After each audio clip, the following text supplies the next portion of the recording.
Hello, welcome to Into Dorkness, episode 29. We're slowly creeping up on the episode which corresponds with our age. Oh, yeah. And by slowly, I mean, Rapidly. on a weekly basis. Soon we will have outstripped our age and the number of weeks we've been doing this. Yeah. Like, weeks to years ratio will be... We've done it more weeks than years. We've done this more weeks than years we've lived. So, you're welcome. Internet. Yeah. How are you this week? You're tired. Yeah. Long weekend? I had a long weekend. I had to help my sister move yesterday, and it was... I don't know if any of our other listeners live in Texas. Or have sisters. Or have sisters. Or have ever moved. Yeah, I think most people tend to stay where they were born. But it was about... My car thermostat usually guesstimates on the high side, but it was saying it was like 105 to 108 yesterday afternoon. Oh. It was me, my wife, and a couple of 60-year-olds, and my sister holding a baby, because she has a baby. She didn't, steal the baby. It's her baby. Right. She bought it fair and square. Yeah. What did I do? I'm potty training my daughter, myself. It was a long pause before I'm finally going to get out of diapers. I figure it's about time. I'm 30 now.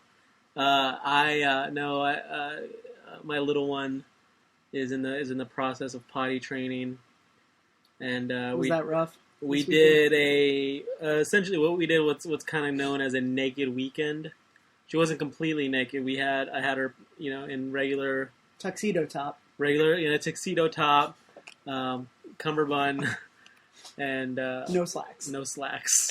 Dress shoes. Yeah, no, for sure. No, she was wearing regular little girl underpants. So she got to wear underpants, and she peed through all of them, every single pair, pretty much. It's just an issue of her telling us hey, I need to pee, and then right. And then because if she's on the toilet and she has to pee, she'll pee. It's not a big issue, right? Also, I've read that this works because, diapers absorb urine, and so it's not uncomfortable for them to, walk around. Obviously you don't want to keep them on there for too long, but right. if they're dicking around with whatever, and they can move on with their day for a little while. For a little while, they can grin and bear it. And I guess they could with, regular cotton undergarments. I fucking hate the word panties so much. Especially in relation to my 3-year-old daughter. Yeah. Just say underpants or underwear. And that's what it is. All panties are underwear, but not all underwear is panties. That's true. That's undergarments logic. So I read the reason for doing this because if they pee on into their undergarments, right, it's more uncomfortable for them, and they won't be like, oh, this sucks, I don't want to do this. But she was happy as a pig, almost literally in her own shit. Oh, no. Because she would be sitting down watching TV, and I'd be like, hey, let's go to the potty. She'd stand up, and there'd be pee there, and I'd be like, and she's fucking happy as a clam, whatevs. She's a very easygoing child, obviously. Apparently, yeah. Obviously. Oh man, that's rough. I'm not a parent. I've never had to potty train anybody, so. I can only imagine. To me, that's like teaching a dog to talk. Although, human beings are capable of learning, so it's not quite fair. Oh, yeah, your analogy's got something, it leaves something to be desired. Yeah, it's not, my logic's not as sound as my underwear logic Teaching a human being to do something that's entirely possible for a human being. It's like teaching a dog something that's impossible for a dog. But, just what a giant task it must be, to parent, period, but also, to have to teach somebody, okay, this thing you've been doing all your life, fucking knock it off. Stop doing it. Stop doing it and do something completely different that's less convenient for you, but more convenient for me. And I consider the weekend somewhat of a bust, but her grandfather reminded me that, it's all cumulative. Right. And, even if she didn't get it like that this weekend, every little bit helps. And kids are going to get it when they get it, Right. Something will click sooner or later. And she's going to be like, oh, I should do this because my parents are fucking going crazy. I think it took me... Also, I think that she's smart enough to realize, I don't have to do this. Right. Which is on one hand, like, infuriating, but on the other hand, I gotta give her props for it, because honestly... Just holding out. Like, honestly, like, if there are two people who, like, you know, you're not even two people, like a gang of people, because, like, she hangs out with her grandparents and she's at preschool. Right. If there are a grip of people who would be willing to, like, wipe my ass and take care of that part, like, right. I probably wouldn't want to go to the toilet either. You're like, you get this. I'm watching TV. And they'll be like, yeah, but then you'd be walking around, like, you know, with a sack of shit wrapped around your waist, and I'd still say, like, yeah, but... But... I'm wearing diapers now, so you know, it's pretty. It absorbs, and this is not. You know, I can go on about my day. Well, I think I remember reading somewhere there was some college study, and this might not be. Oh, true. you a college boy? At one time, I was a college boy. I became a college man. Now you're a college man. You got that degree. The dean of your university said, "Congratulations, college man." And it was a big moment. But this study where they actually gave all the subjects as much like soda and water and candy as they could eat, and then told them basically like you can go to the bathroom if you go in your pants. And most of them couldn't do it. Like, so once it clicks, it's like your body just goes into... Yeah. So once it does actually click, I can remember back to when I was 2 years old. And I remember getting past 3 and still having a little bit of trouble. So I'd say I turned out relatively okay. You turned out all right. I'm a college man. Yeah? So your kid's probably going to be fine. I think I had the basics down, but every now and then I would still, you know... Shit yourself and fucking I remember very yourself. Specifically shitting in my He-Man underoos and Mom being so pissed. Yo, those underoos are awesome! Why'd you now I gotta throw them out! Dick! Man, here's I tell this story, and I don't know, it's like your whole perspective changes. Like I used to drink a lot, like too much, mm-hmm. and there's one time where I had a lot to drink, and just to the point where my bladder was full. I was at that point, like, I'd broken the seal, so, like, you know, I'm going to the bathroom, like, every 10 or 15 minutes. Yeah. So, like, later on in the night, I'm driving home, and it's, like, 2 or 3 in the morning, and I'm driving, and, like, everything's cool, and I have to pee, like, really bad. And I'm thinking, like, I can't, like, I can't, like, go into, like, a McDonald's or a Jack in the Box. Those are all closed. Right. And... there are no gas stations in sight now. No, yeah, exactly. Like there, like based on where I knew exactly where I was, and based on where I was, I couldn't think of any gas stations I could go to. And so I was like, well, like I could try to find something. I could risk that. I could pull over to the side of the road and start peeing on the side of the highway, and then risk a cop being like, "Hey, why is your dick out, bro? Right. Is that your fucking dick, dude?" And I struggled with it for so long, and I was like, I could just pee my pants.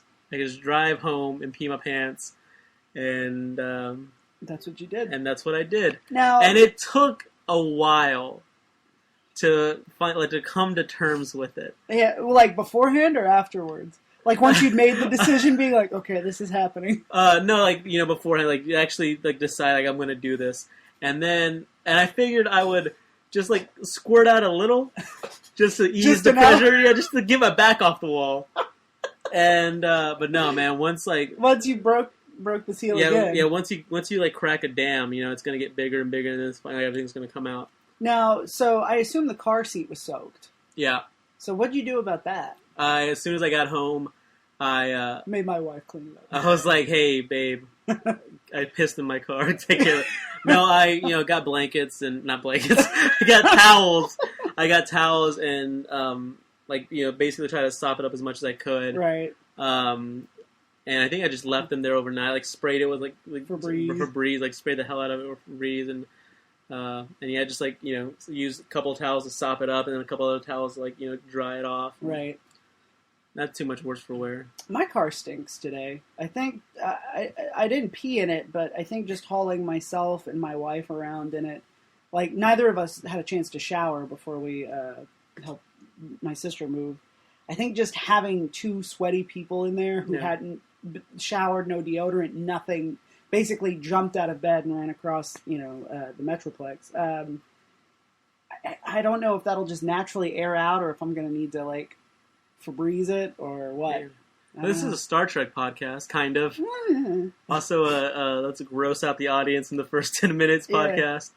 If you've got a bodily function story you'd like to share, by all means, post it on the wall so we can see your name. Facebook.com / Into Dorkness.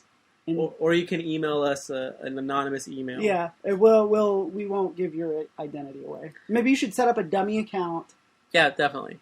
Set a Hotmail or a Netscape. Or you can use like the email account you have set up for spam. Mm-hmm. You can do that. The one that you sign up for all your porno sites with. Yeah, or like whenever you have to fill something out and it needs an email address. Right. And you're like, I want to win the Jamaican cruise, but I don't want emails from the Jamaican cruise people forever. Yeah, like every freaking month, like, oh, you want to go to Jamaica this month? Like, no, I only wanted to go to Jamaica if it was for free. I got a hotel room on Expedia a couple of weeks ago, and now they send me emails every day about, check out this hot trip. And I'm like, I needed a hotel room in Austin for one night. Please leave me alone. Leave me the F alone. Season 3 started. Yes. Right out the gate. New uniforms, new title sequence. Yeah. It's longer now. Not... Okay, it was said on the Facebook page that this didn't feel like a season premiere. Yeah, the first episode. Evolution. Now, is that something that's of its time? Because now season premieres are like... a much bigger deal. Yeah, like, we got Jean-Claude Van Damme and blah, blah, blah, blah, or like, Right. Well, now season premieres are sort of like, you think of the season premieres of Lost, and basically the premiere would set up everything, all the new problems, like it would sort of tie up the problems from last season and introduce the new set that they were going to have, or the new complications they'd have to get past. And so, Star Trek is still kind of helping pioneer those season-long arcs. So I don't know, like, how much of what we saw in the first episode really has to do with the rest of the season. I assume Wesley being overworked is going to come back into play again. He's gonna show up and shoot up the Enterprise. Something like that. It was Pulaski's gone, no ceremony. Nothing, just gone. Dr. Crusher's back. I mean, they mentioned that she's back, and she and Wesley are having a bit of a strained relationship because, on the one hand, she's been gone for a year and she feels bad about it, but on the other hand, there's some tension about, like, I'm trying to do a job and my mom's just sort of hovering as my mom. She's like, oh, Wesley, let's do this, and he's like... I've been staying up till 3 a.m. every night for the last year. Well, he said that he's like, I'm an acting officer. I got, like, responsibility. Right. And, like, I'm not a kid anymore, Right. Even though he's like 16, I think. Well, but he's behaving like an adult, or he's doing the job of an adult. Exactly. I mean, like, not to say that like Wesley is some sort of like teenage demigod, or he's so no mature. Doogie. He's no Doogie. Let's get that thing. Let's get that out on Front Street right now. Wesley ain't no Doogie. All right. But I mean, he's a remarkable young man. He's a very special young boy, and he's working on the bridge of the flagship starship of the Federation. Kind of a big deal. Yeah. And so this episode, like you said, he's overworked. And that's where the episode opens. He's sleeping on the job. Like a 1980s teenager movie. Yeah. Like, the only thing that's missing is like a Slurpee cup that would fall into his lap and then he'd drink out of it, like Sean Astin in Encino Man. Or like an empty bag of like Funyuns or something. Right. He like goes in and like just gets some crumbs out and eats them. Right. Or like there's a diet tab on the bedside table and he's asleep on his tummy with his arm over his back, like Marty in Back to the Future. Yep. He's got his suspenders like kind of pulled off. Yeah, kind of pulled off, but not all the way. But he is still wearing suspenders. He's doing that. Apparently, he's been working on this school project involving nanites, which is a pretty cool project. I really liked that. Yeah, well, essentially, he thinks if he can like get them to work together, that he can like amplify their productivity. Right. They'll learn from each other and like the Borg. Oh my goodness. That's probably where he got the idea. Yeah, he's like, those dudes that like really nearly fucked us up. They're onto something. And so he's been doing this like after hours, and he's very, very tired boy. Yes. Meanwhile, Dr. Bob Kelso of Scrubs fame, or maybe like his like great grandson or whatever. Right. They kept the bloodline pretty pure because he looks just like him. Well, I mean that's how it always works. Like Mad Dog Tannen looks just like Biff Tannen for sure. That conquistador at the beginning of the Fountain looks just like the spaceman at the end. Is it the same person? I think it's just supposed to be interpreted poetically. I don't think it's supposed to be a literal timeline. But I just wanted to talk about the Fountain. The Fountain's so good. It's a beautiful film. It's amazing. It did not get the credit it deserved. It like, still doesn't. Yeah, it's wholly and completely underrated. Yeah. Like I don't know what people were expecting. I think for a lot of people, they were expecting the story to end up making literal sense at the end. Yeah. And I think maybe, we were talking about this earlier this week to some degree. You're a big fan of Eastern cinema. I've watched a lot of European cinema. And I think it's more of like world cinema in terms of the way it resolves its issues and stuff. It's like it's really this one guy's internal journey dealing with like the death of his wife. And sort of the conquistador thing is sort of the way she's dealing with it. And the futuristic stuff is the way he's dealing with it. And then you've got the truth somewhere in the middle. Yeah, like the present day. Right. And then, at the end, when all three of those things merge and he has that epiphany about, I have to die. Yeah. And everyone has to die. Right. Yeah. And death is the road to awe. That's the road to eternity. And, God, such a good fucking movie. If you haven't seen it, check it out. Yeah, if you've never seen The Fountain, do yourself a kindness. Kindness. It's on Amazon Instant. If you have a Prime account, you can check that out for free. Or you can rent it. You could probably rent it for like $3 or something. From Amazon. You can, if by some stroke of madness there's a Blockbuster near you, you might be able to find it there. You could probably pick it up at Movie Trading Company for about $5 too. If maybe there's one like of those, $8.99, $9.99. Yeah, on Blu-ray. Like a Movie Trading Company, vintage stock. Yeah, one of those like buy, sell, use, trade, right type establishments. In our area, I mean, there's basically you've got a couple different options if you want to buy a DVD, and I don't know right? if that's atypical or not. Right, like you can go to a big box store like Best Buy, but even their stock is really dwindling. Or you can go to one of these secondhand / new. Yeah, you guys who live out there in the cosmos, let us know where do you get your movies? Right. What does that happen? Because is it all off Amazon? Because here like there's a store called Movie Trading Company, and it's. For all intents and purposes, it's pretty localized. I mean, there are some locations like Missouri and Oklahoma and all that. But they're all over DFW. They are legion in DFW. And you go in, they have it's a giant store full of a smorgasbord of entertainment. Used movies, new movies, Blu-rays, DVDs. Video games, records, CDs. Yeah, it's pretty awesome. If you can use it to entertain yourself without reading. Or sex. Well, and some of those might help you with sex. I don't know. Some of them have comic books. Really? Yeah. The one down the street from Into Dorkness Towers has comic books. I did not know that. Yeah. Well, so Star Trek. So Bob Kelso shows up and he's doing an experiment. And that can only be done like every 196 years. Right, and he's been working his entire life preparing. Because he's like, he did the math, I guess, when he was like a teenager. He's like, oh, I would, by the time I'm old enough for a sports coat, it'll be time. Barring some, unforeseen, tragedy where my life is unexpectedly cut short. Right. I would still be alive for this, while this happened, and of a perfectly reasonable age. Right. I won't be too old. Or too inexperienced. I'll just be just right. I'll be at the apex of my career. Although he was sort of, as he explains to Wesley later, actually, he's sort of on the back end because he was the wunderkind. Yeah. As a young man, much like Wesley is now, which I really liked that scene where they talk about baseball. It's been very, very good to him. I thought that was really cool how he talks about, he's like, I've seen all the greats play, I've seen all the hits and everything, and Wesley's like, oh, you recreate them on the holodeck. He's like, no, you stupid shit. And he points to his head. He's like, it's all up here. I like really that. Cool. Yeah.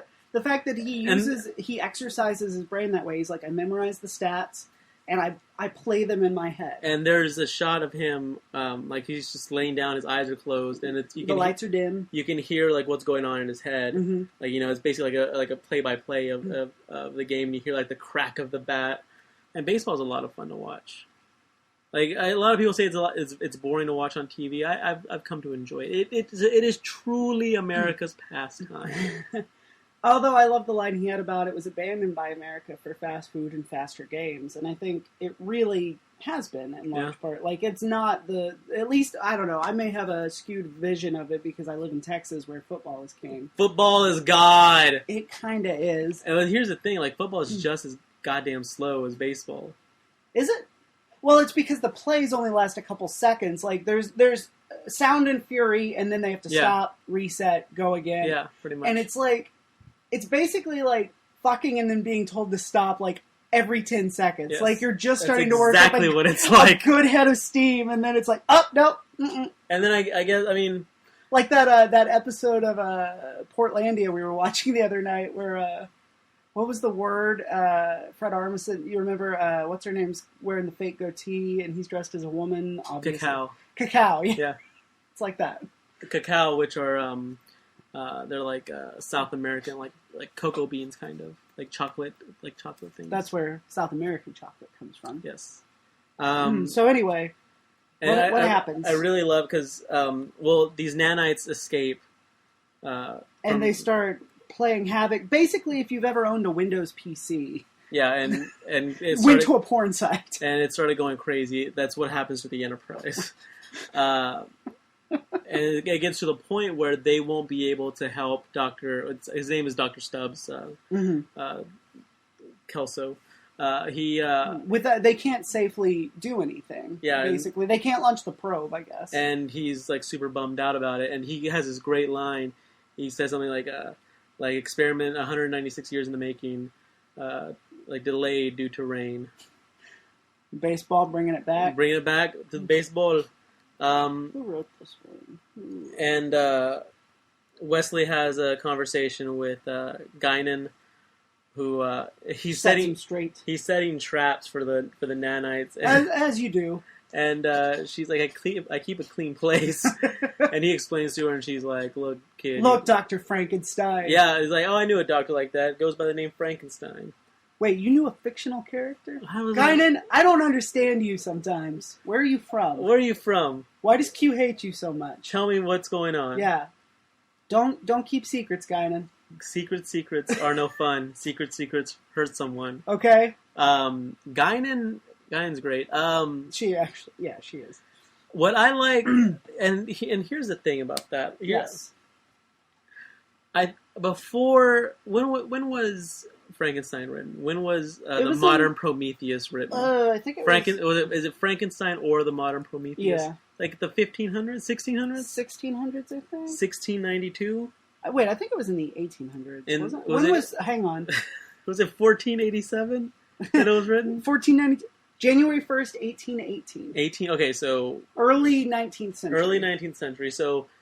Frankenstein is still, like, legit today. Relevant, right. And it's 200 years after the fact. I remember, like, when stuff like this would happen in sci-fi, I'd be like, oh, why would they reference that? Like, people would have forgotten about it. But we still talk about shit that was written, like, in the 14, 15, 1600s. Well, we talk about Shakespeare, who's, you know... Yeah. We still talk about Beowulf. We still talk about... Too much, I think. Gilgamesh. You think we talk about Beowulf too much? Way too much. Like, it's time we got over Beowulf. It's time we got over Grendel. It's not that scary. Yeah, he was defeated a lot. He was really more sad than anything else. Beowulf was kind of a dick. Yeah. Like, he just didn't understand. Basically, because these assholes are partying too hard in their mead hall, Grendel comes down and says, could you guys turn it down? And they're like, monster. So he has to fight back. Self-defense. Yeah. So that's all it was, self-defense. Grendel. Free Grendel. Yeah, free Grendel. That's a new Into Dorkness t-shirt. Occupy Mead Hall. Occupy Mead Hall.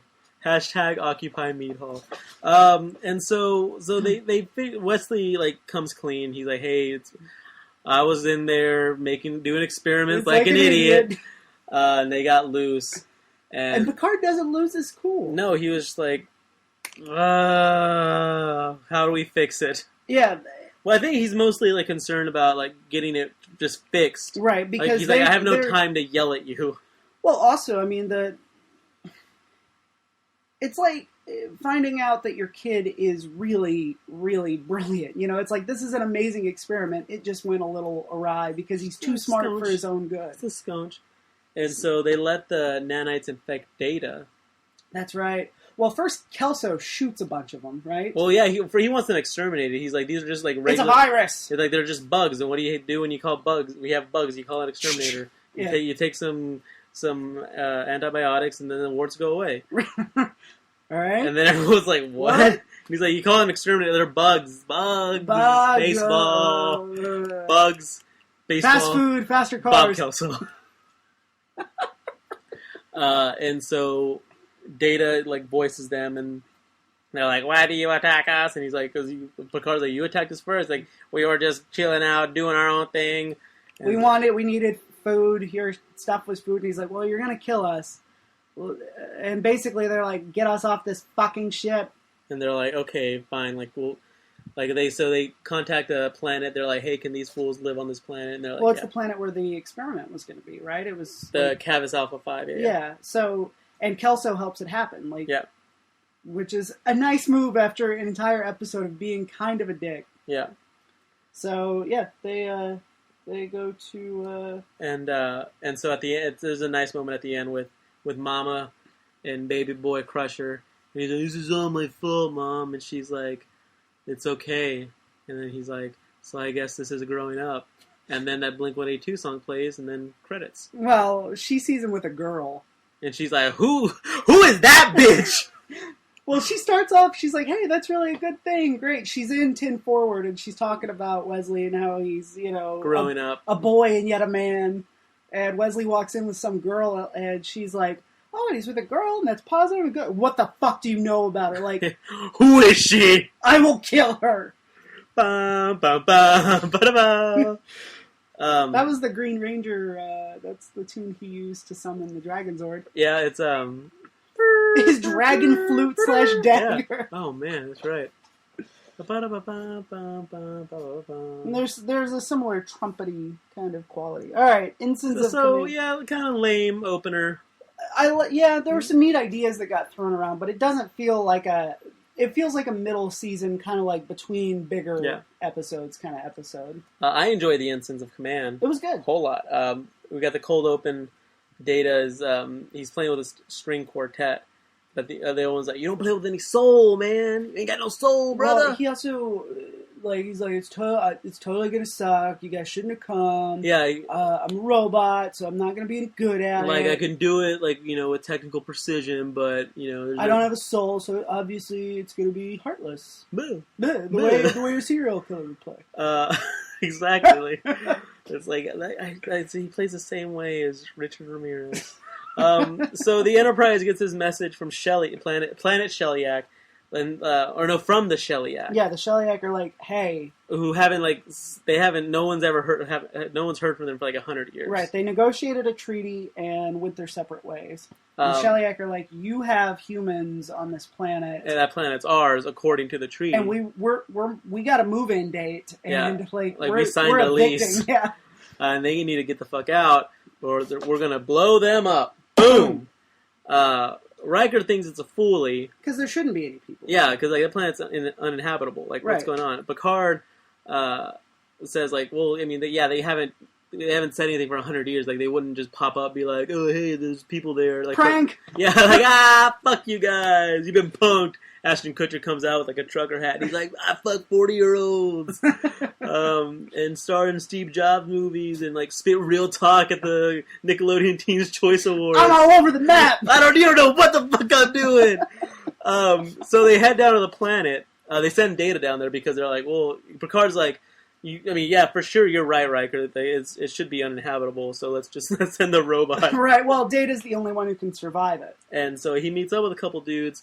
Couple dudes in, Firefly's coat / Jedi robes. A little bit, yeah. And they take him to Gosha Vin, who, is the, dude in charge. Grand Poobah Gosha Vin. He's like, hey, listen, You guys, this planet belongs to the Shellyak. You guys can't be here. We gotta fucking dip out, or you're gonna get blown up. And they stamp their feet and go, no! Yeah, homeboy doesn't want to leave.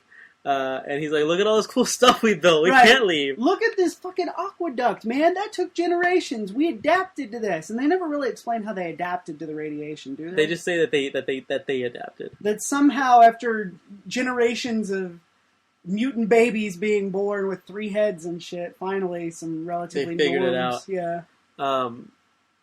And Data's like, well, then you're gonna die. And they're like fuck you, robot. Yeah. Is the reply to that. Right.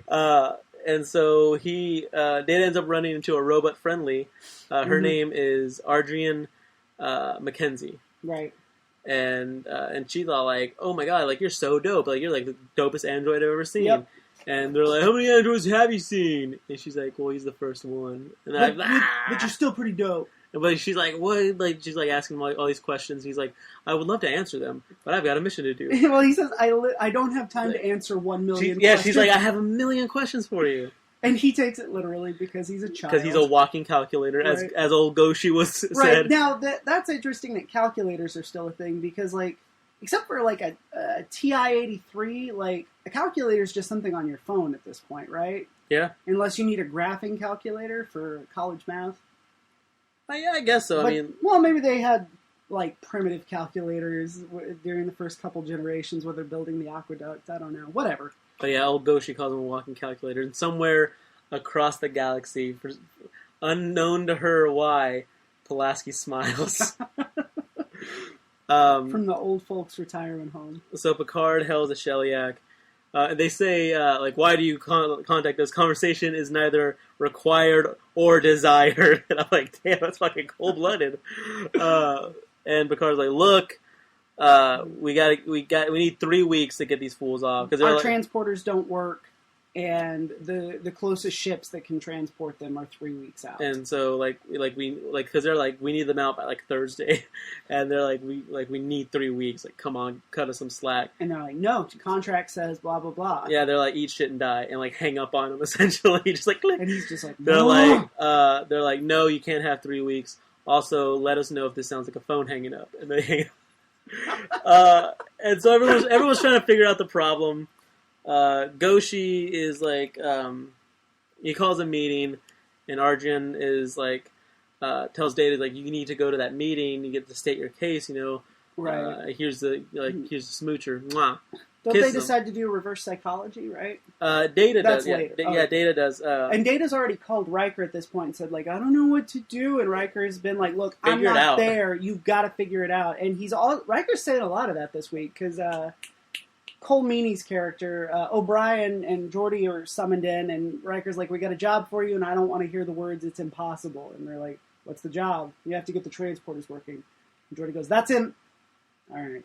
So, they're transporting things out into space and bringing them back, and it's coming back like in 2 pieces, right? Or bent and broken. And Geordi's like, I don't think we can transport people like this. I don't think this is a good idea. So she kisses Data, and he doesn't understand. He's like, why would you do that? She's like, you looked like you needed it. He's like, okay, whatever. He's like, you're dumb. I think I might be gay. So anyway, he speaks at the meeting. He's like, hey, everyone, you're all gonna die, and I applaud you. It's like, you guys are gonna stand your ground.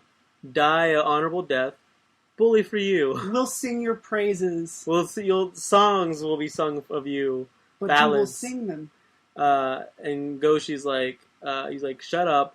But everyone's like, hey, maybe he has a fucking point. Like, I don't want to die because he's like. Well, he starts pointing at the children. He makes an appeal to emotion. He's like, your children, the fact that blah blah blah, you know, that you're willing to sacrifice them. You know, I'm sure they respect this. And yeah. And he's like, my father's buried up there. And she's like, yeah, but who's going to bury you? What face. But he still convinces pretty much everyone to say there are a few dissenters, though. Yeah, among them, the 2 dudes that Data met whenever he got there. And so, meanwhile, Picard's like trying to figure out some kind of like legal loophole He and in the treaty. Troy are reading through the treaty together, right? To buy some time. Right.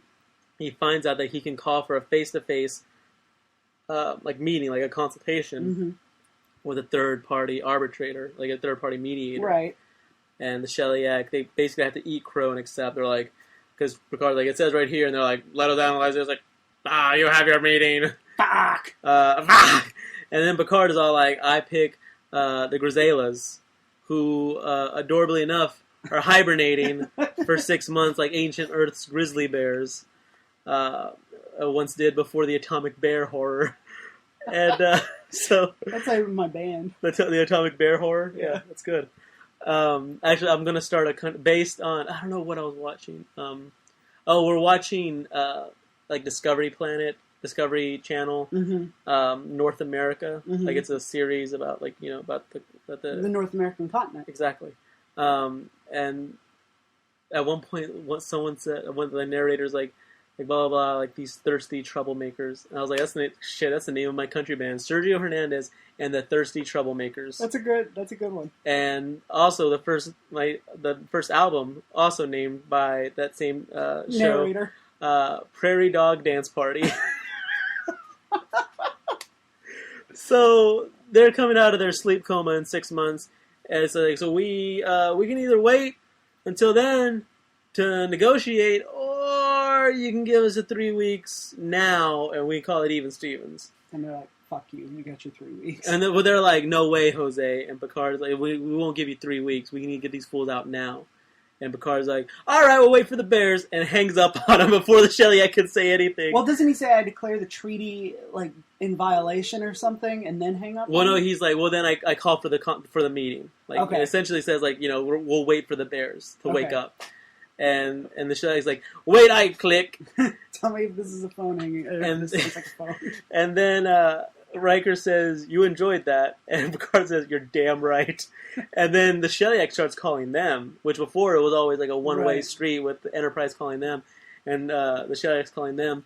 And he's like, he like walks around, like dusts off like a plaque, just takes his time. That's right, a plaque we've never seen before, like that with the Enterprise on it. It's like, this is the Enterprise. And then he's just like, taking his time. He's like, all right, go ahead and answer it.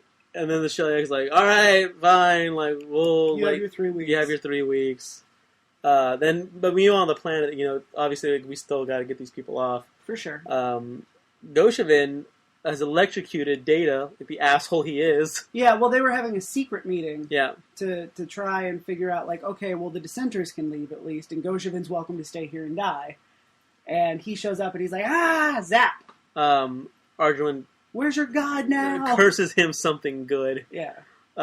You just killed my robot boyfriend. When Data comes to, he's like, I'm not your boyfriend. Yeah. He concocts a plan using a modified phaser. He pulls part of his own body out because the phasers wouldn't work because of the radiation. Yeah. But by pulling out a piece of himself, he can modify a ray gun to work. So it works, and he destroys the aqueduct. He's like, boom. And there's that great shot of the... Like, it all drying up, I guess. Pretty much. Well, I think it's overheating, like the pipe. That brings it down from the mountain. And so, yeah, he's like, I'm one... King Kong ain't got shit on me! He's like, I'm one robot with this, like, ghetto-rigged phaser. Like...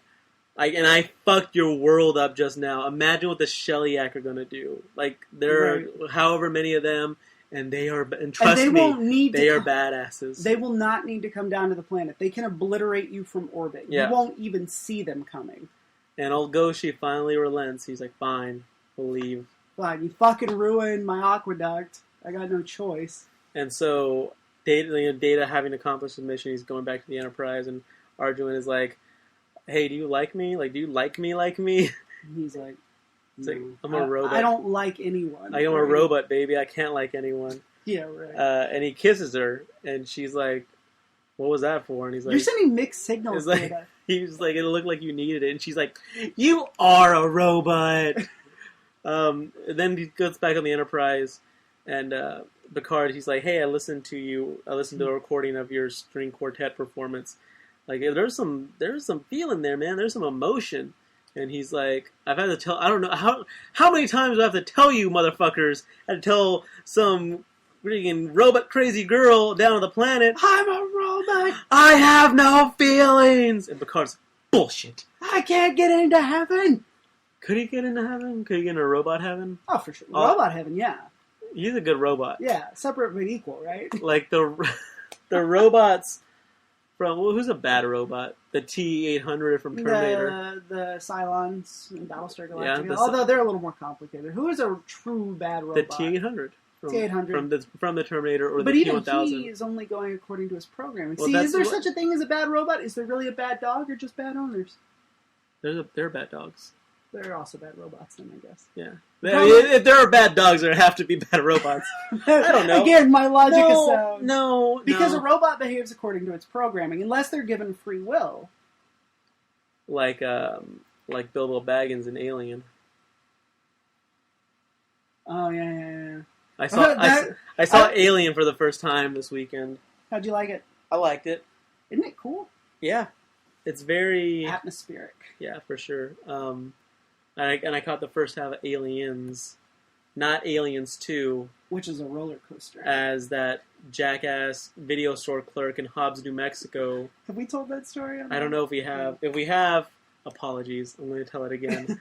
I guess I had just seen The Terminator.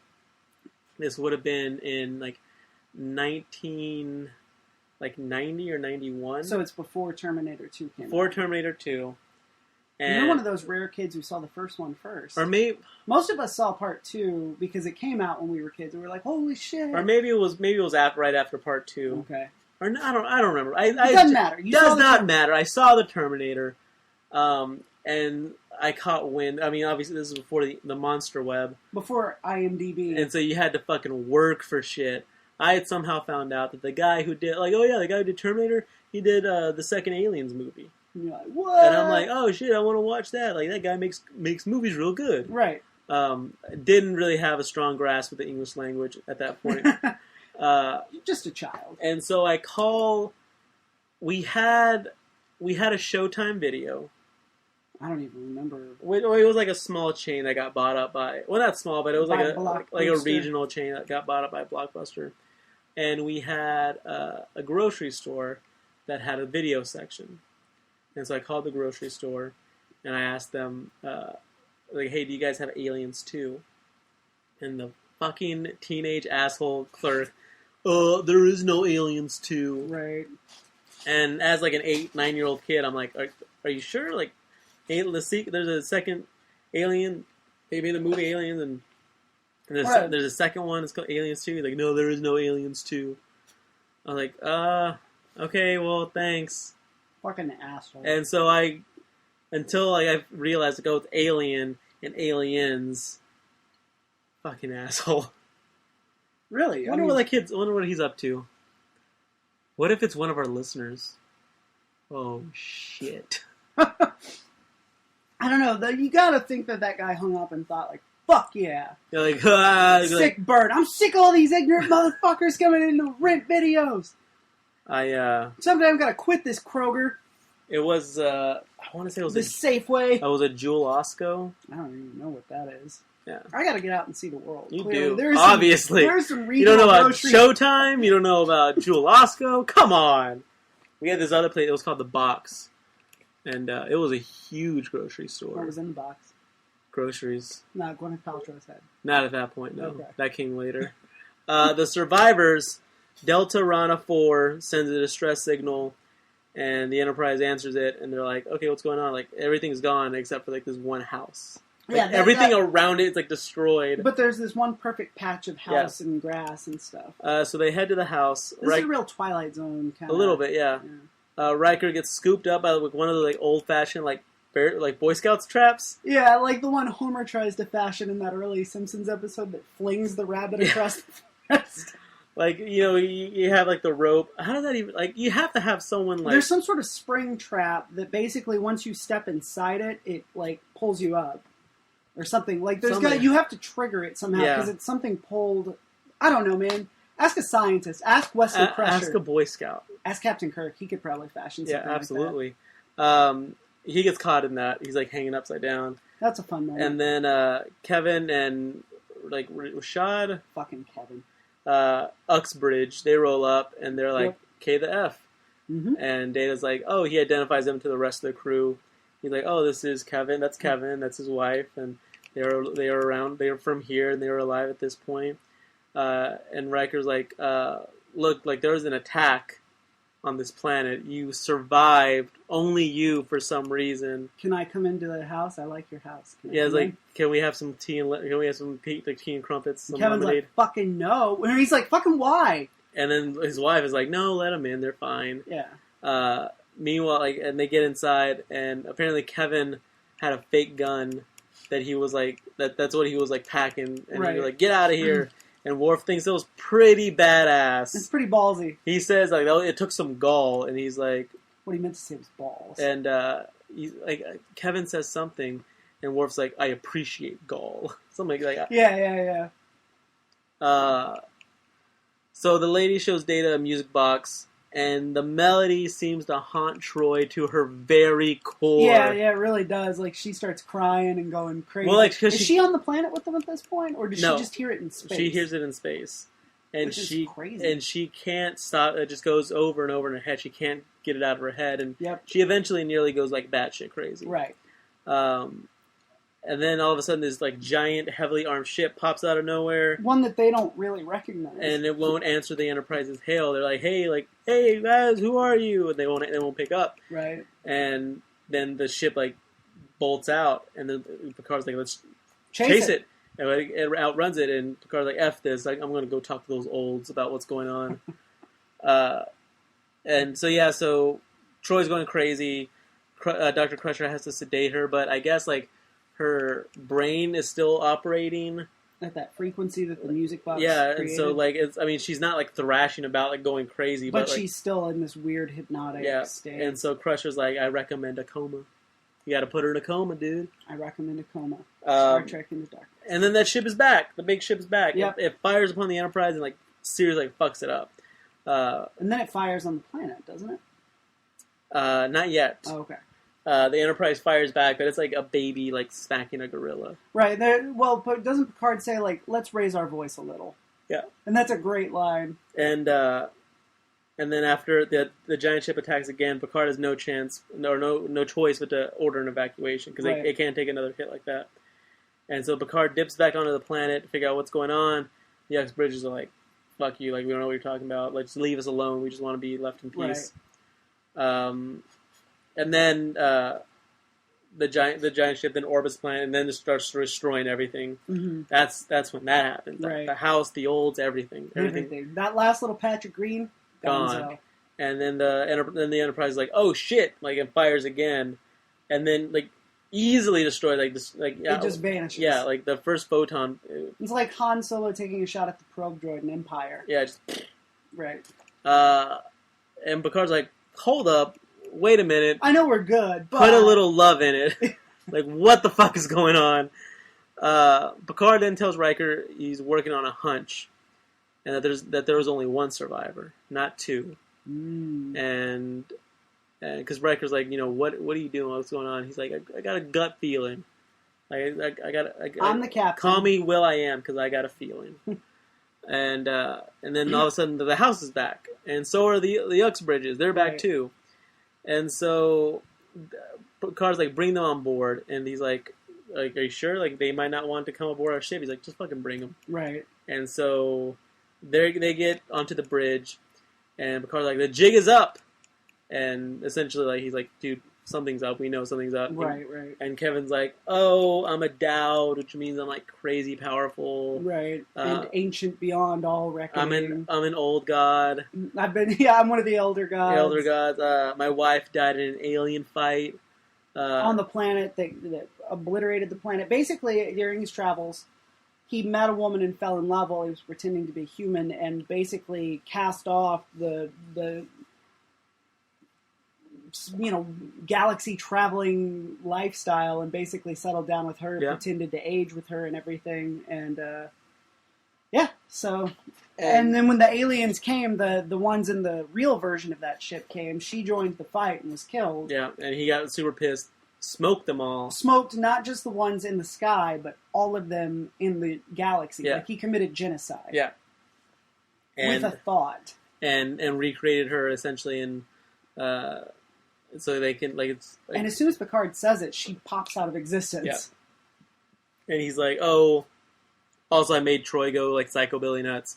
because as an empath, she would have been able to figure me out immediately. So I had to, I couldn't have her reading my brain squirrel, Right. And so I had that melody in her head, so like that would occupy her thoughts.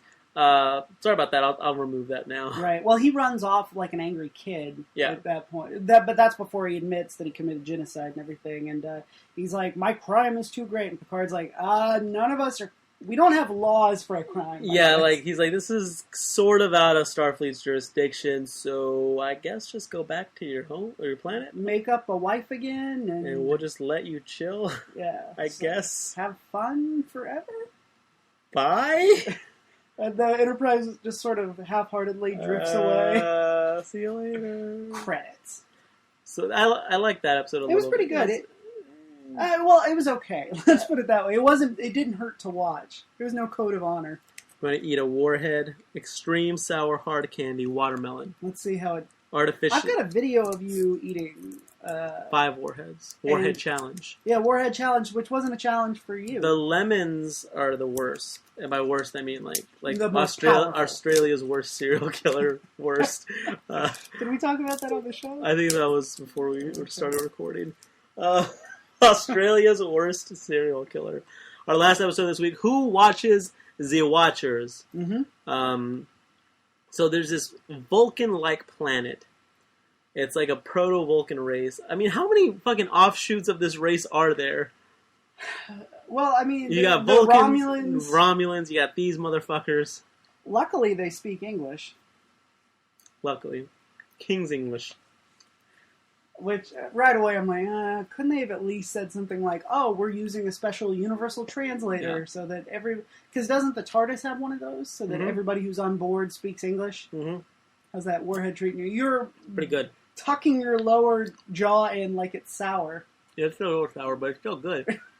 So yeah, they're proto-Vulcans that are in their Bronze Age, essentially. There's this outpost where people it's hidden, there's a hologram, like it's built into the side of a cliff, like the Batcave in 1989's Batman. Exactly, and so they're chilling out there, like observing them. They need some kind of And this incidentally came out in October of '89. Batman was in June of '89. Coincidence? Maybe. Yeah, probably. Yeah, probably. It was probably in production by the time. Oh, this was probably like already in the can by the time Batman came out. You're right. I'm sorry. You were saying so they've got the Heidi hide. The Heidi hide, and they need some new supplies, and they need to do a repair because the tech is getting fucked up. And all of a sudden, there's like an explosion. The reactor goes haywire, and like the hologram like shorts out, and so like you can obviously see like, hey, there's like something on the side of that mountain. Right. So Ray Wise, Papa Palmer from Twin Peaks, he's Liko. He's the that is him. Yeah, I just realized that. Like I'm looking at the Wikipedia page. So he's on the walk with his daughter to the. She's like the science officer. Or something. She's like the official sundial reader, right? But it's a big deal. Which is like big deal. She's the Wesley Crusher of that town. He's like. I'm surprised those two didn't try to hook up at some point, right? Or at least like just hand jobs or something, right? So that's Nuria, and her mother has died. Mm-hmm. So they're on their walk, and while they're walking back, I guess that's when the hologram goes out, and they're like, "What the fuck is that?" Right. So they climb up. Or he climbs up. Yeah, he climbs up. And gets electrocuted. When he they can't see what's going on. I mean, they can see that something's up, but they can't go in. And so when he there's still like a protective field around it. So when he touches it, he gets shocked and falls down. And Dr. Crusher's like, "Oh shit! Like I need to go save that dude." And I think Riker's like, "You can't expose yourself," and she's like, "I'm not gonna let this fool die, dude. I'm a doctor." Right. I'm a doctor, not a sociopath. I'm not Australia's worst serial killer. Right. Jeez. And so the daughter like dips out. Mm-hmm. They take the dude back to the Enterprise for treatment. And Picard's like, "This is a violation of the Prime Directive," and she's like, "You already saw us. It's not." The jig was up. The jig was up. Up the jig was. And she's like, "I am a doctor." She gives him the same spiel. Basically. And so they try to. And he tells her, "Well, you got to erase the memories just like our old doctor did." And she's like, "I know you loved your old doctor. I fucking get it. Yeah, great. Okay. Great. Do you have to bring up your old girlfriends every time we have a conversation? But she fucks it up, doesn't do it completely. Well, she said there's no guarantee it'll work because it's a different brain chemistry. Yeah, true. So it doesn't work. The dude wakes up in the middle. He's supposed to be asleep. Yeah, and he sees all these people talking to Picard, and Picard's talking about Palmer, and one of the doctors who's gone missing. we gotta find Palmer, right? And he sees that he's in charge pretty much, and he's like, oh, that's the Elder God, that's right, that's Cthulhu, that's Picard, the Elder God, right? And so he gets sent back to the planet, and meanwhile, Riker and Troy have disguised themselves as Minnetakans, so they can find Palmer. Yeah, they've gotten just like Kirk did in that episode in the original series where they altered his features to make him look like a Romulan. Yes, exactly. And so Liko shows up, and he's like the ancient stories of our ancestors were true. The Elder Gods are true, and his name's Picard. I've seen him. The Picard. And some people, and Riker and Troy are like, no, that guy's crazy. Fuck. He doesn't know what he's talking about. And the daughter's like, oh no, I kind of saw them too. I saw this thing on the side of the mountain. And right. So she's corroborating his story. And they're like, no, that's not true. That's crazy. And so, but then the townspeople have found Palmer and they bring him in, and Liko's like, oh, the Picard wants this guy, so tie him up, and he'll be glad and grant us favors. Let's kill him. Oh, does he say they're gonna kill him? Well, I thought he wanted him. We'll hold him. We'll hold him. That's right. He wants to kill the Picard before or after that, much at the end of the episode. I'm getting ahead of myself. Yeah. And so Riker and Troy have to. Riker has to steal Palmer. They have to do a breakout, right? And there's this great scene where he's got Palmer, he's carrying him, and he's being chased. And he ducks under a rock, and he's ready to beam, and he's crouched down under the rock, and they beam out, and the guy narrowly misses them. Yeah, I was like, oh, he's not gonna get out in time. But he always gets out. It's Riker. He always gets out. He's infallible. He's unflappable. The unflappable, the Captain Kirk of Arlington, Texas, Rhodey John. So while Troy had led the other townspeople on a merry chase, saying, I've seen another one like him. So she's gotten them all out. Riker ties up the guy who's guarding Palmer, gets Palmer up to the ship. Townspeople are like, what the fuck? We've never seen you before. Your boyfriend stole our god treat. Yeah. And Ray Wise is like, listen, we should probably kill her to appease the Picard. And the town leader, it's a lady. What's her name? Is that Nuria? I thought Nuria was the daughter. I guess. All right, so it's. Hang on, I'm looking. Yeah, I think it is. I don't know. Well, anyway, she's like, maybe not. Kill her. Well, if there's an ultimatum situation, right? Well, they take Nuria onto the Enterprise, and they're like, look, dude, I'm not a god. We're just regular ass folks, we're mortal, we die. Picard's like, prime directives out the window, might as well. And they go to the sick bay, and they're like, see, this dude's dead. There's nothing I can do about it. I can't save him. Right, well, because at first she seems to be understanding everything, and then Picard's like, so you get it, and she's like, 6 of our people died in a flood last year.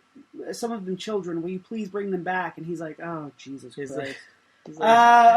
I'm not magic. Okay, let's go to the sick bay. Look at that dude. He's dead. I can't bring him back. And she's like, oh, you're not that great. And so she finally gets it. She's like, okay, you're just a regular ass dude. I mean, you're a regular ass dude who's very advanced. You're fit and really good looking for an old guy. Right. And if I were in the market for a future husband, then absolutely. But you're no god. You're no god. And so they go back, and there's a thunderstorm going on. And Liko's like, we have angered the Picard! Liko has gotten full-on neocon. Exactly, Christian evangelist, yeah. And Nuria's like, no, stupid, this is just a regular-ass dude. I saw one of his homies die, and he couldn't do anything to stop it. Right. And so Picard is like, she's right, look, I mean, if you want to shoot me, go ahead and shoot me. And if I'm a god, then I won't be hurt. But if I'm mortal, like I'm saying, I'll be die. dead. And then what? And Right. then fucking what? Then you'll be a murderer. You'll be Australia's worst serial killer. At least. Maybe second worst. I don't know. I don't know. Have you heard about this other guy? I'm not sure the context. Have you seen that documentary? I'm not sure about the context of that. Yeah, just worst being like, oh my god, he killed so many people, and his methods were so creepy and awful. Or worse, like... He never actually killed anybody. Somehow he's like the Trix Rabbit of serial killers.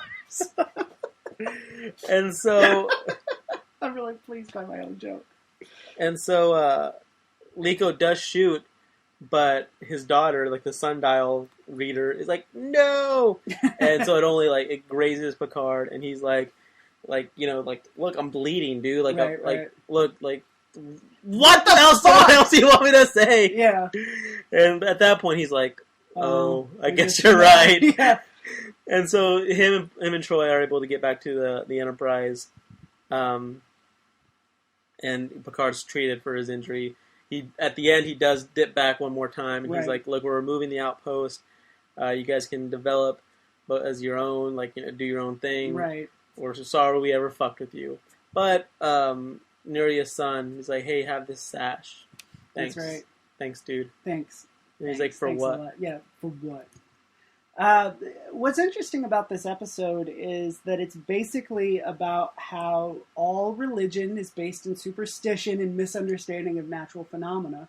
Yeah. And that the Enterprise is like, we have got to disabuse them of the notion that, they're terrified that they're going to plunge them into a new dark age of superstition. because Liko said, our ancestors, had these stories, but since then they've, evolved into logic and reason and rational thinking and all this. Right. And, and you're right, the Enterprise is like, oh, shit, they think the Picard is real, they're going to start thinking all that old shit again. And right, which is sort of an interesting thing that they didn't, I guess because they're quiet enough about it without coming right out and saying religion is bad, they get away with it, because this is 1989, and this is a major broadcast show basically saying, hey, if you believe Jesus is magic, you're probably wrong. We think you're wrong? Yeah, and I think Star Trek kind of has, they have godlike beings, but there's always a scientific explanation. Yeah. There's no force.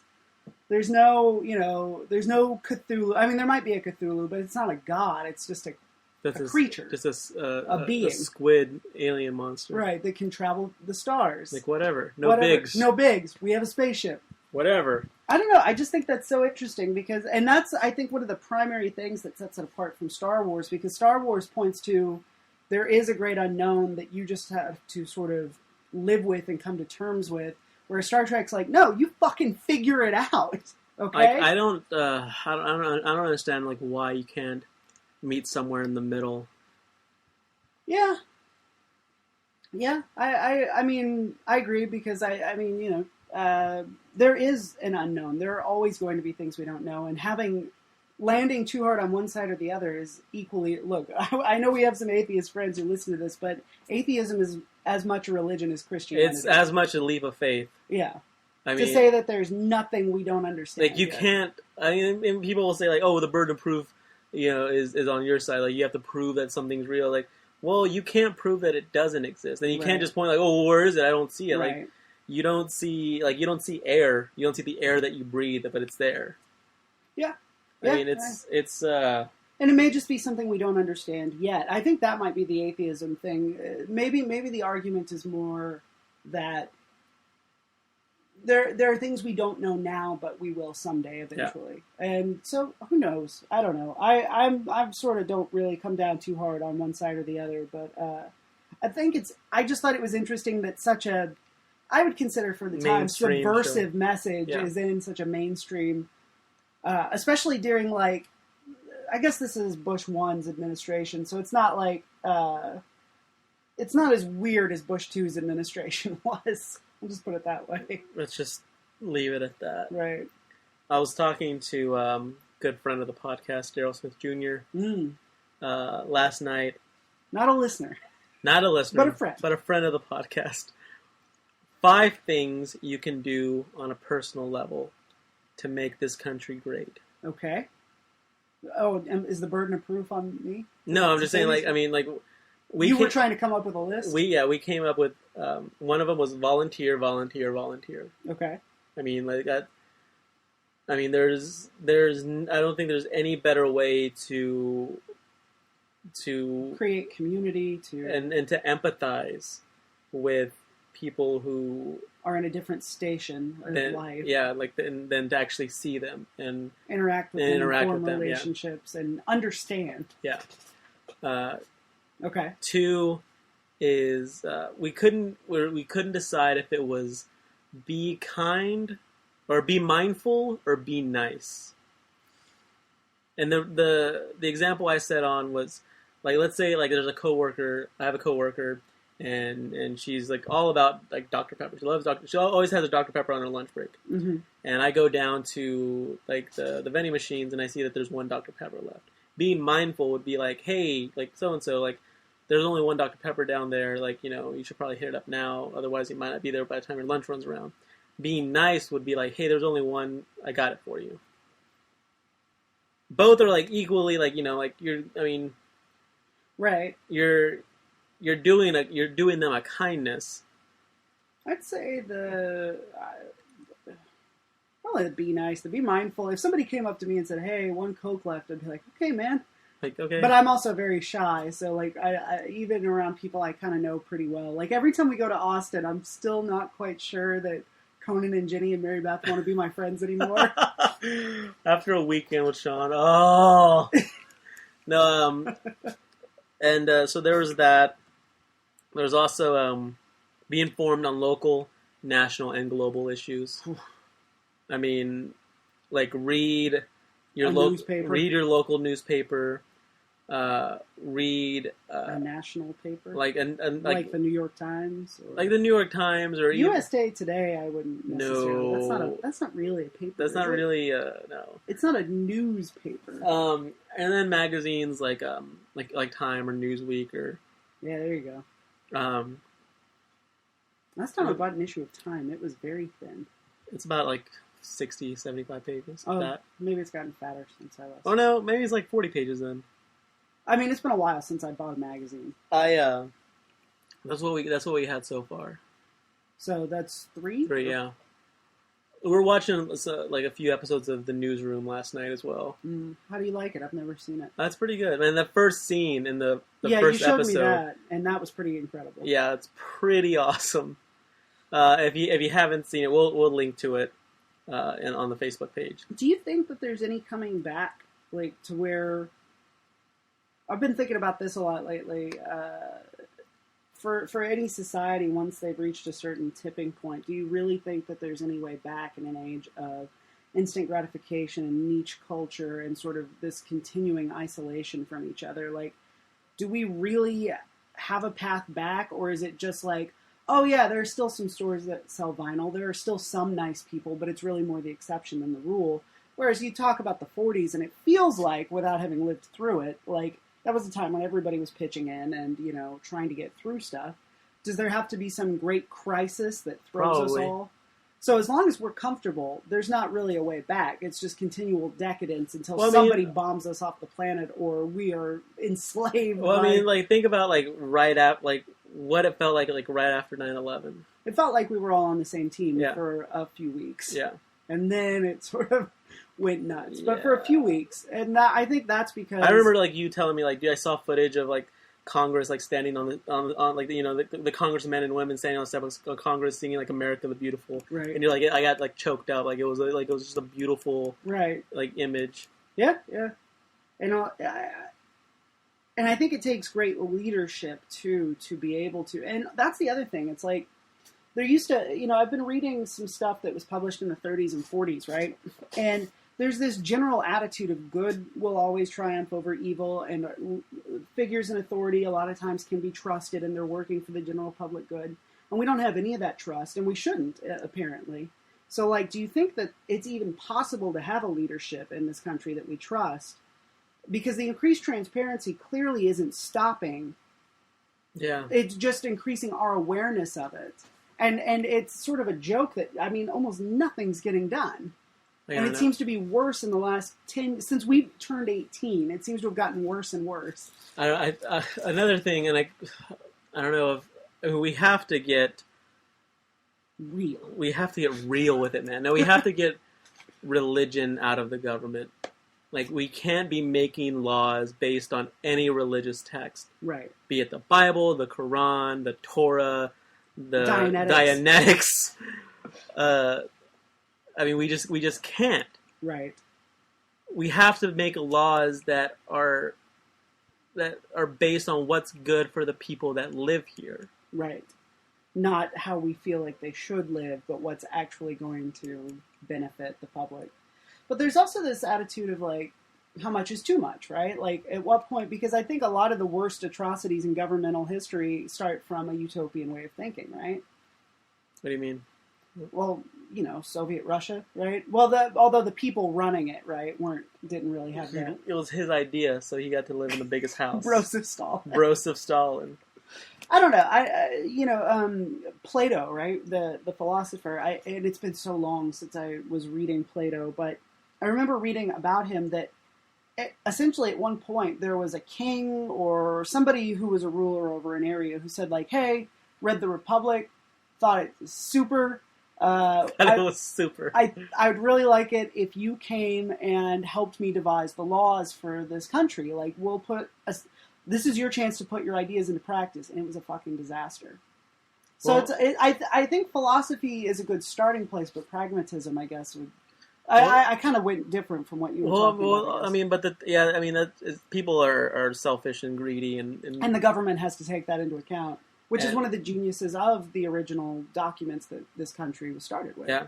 Is that there is an inherent belief that people are selfish and greedy and that power corrupts, and that those checks and balances are supposed to cancel that out, but even that feels like it's gotten a little lopsided, doesn't it?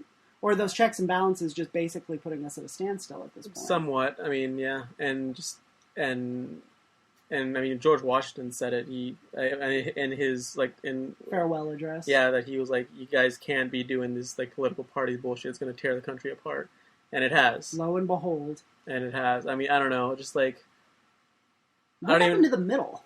I don't know, man. Does it still exist? It's just quiet, or are we all just extremists?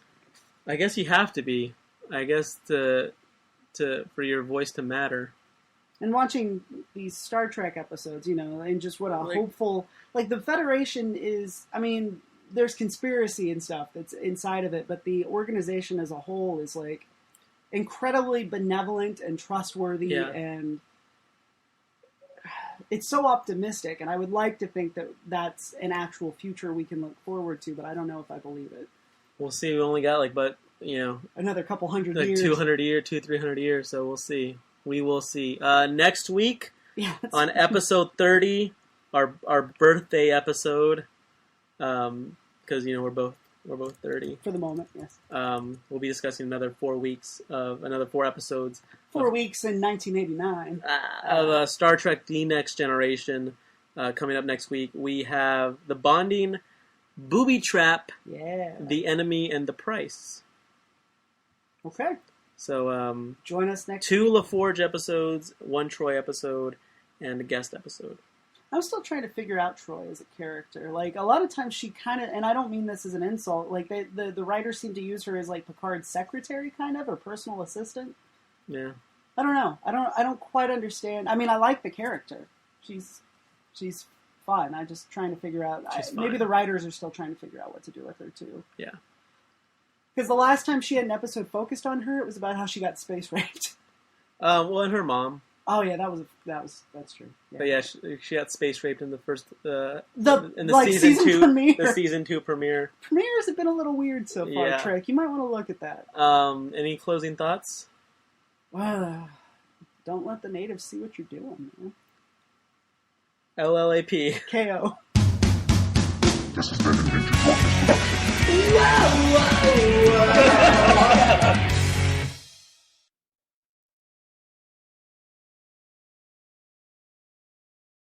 Lean in. Lean in extra close. This is a little weird.